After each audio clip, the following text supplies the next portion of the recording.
तो आप अगर लेके निकलेंगे आपको दंड मिल जाएगा। इसी प्रकार से ये पुस्तक जो दी गई है हमको, ये नियम ही के ऊपर दी गई है, पुराना नियम और नया नियम।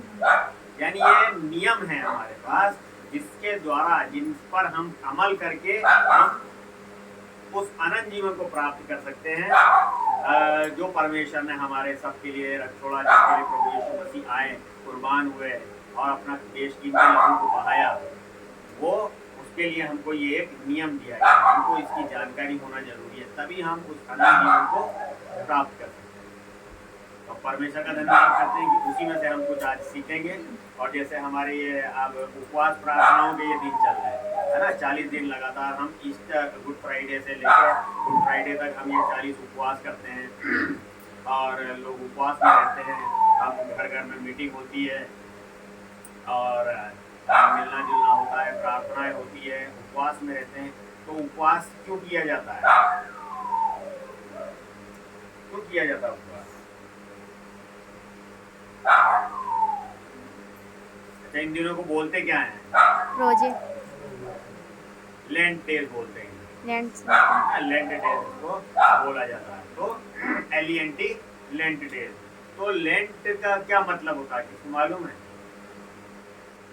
अच्छा, एक पुराना अंग्रेजी शब्द है। अंग्रेजी जो है जैसे पहले अंग्रेजी थी, फिर सुधरी, फिर सुधरी ऐसे सुधरती चली आई। तो जो पुराना इंग्लिश था उसमें से एक शब्द था लेंटेन, उससे ये बना है लेंट। इसका मतलब होता है वसंत ऋतु। वसंत ऋतु होता है। अब वसंत ऋतु में क्या होता है?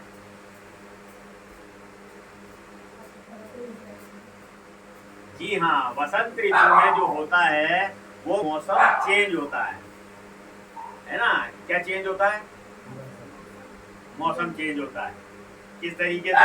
तेज हवाएं चलती है और जो पतझड़ का ये मौसम कहलाता है ना। वसंत ऋतु को पतझड़ का मौसम भी कहते हैं। पतझड़, इसमें एक तेज हवाएं चलती हैं और पत्ते झड़ते हैं, पेड़ हवाएं चलती है बहुत। अब देखा आप, कचरा ही कचरा हो जाता है और जब वो पेड़ झड़ जाता है उसके बाद क्या होता है? नए पत्ते उगाते हैं। तो जो उपवास हम रखते हैं, उपवास हम अपनी जो कमियां हैं, अगर हम एक उपवास रख रहे हैं, सिर्फ भूखा रहना उपवास नहीं होता है। एक निर्णय के साथ जब हम आते हैं कि मेरे अंदर ये कमी है,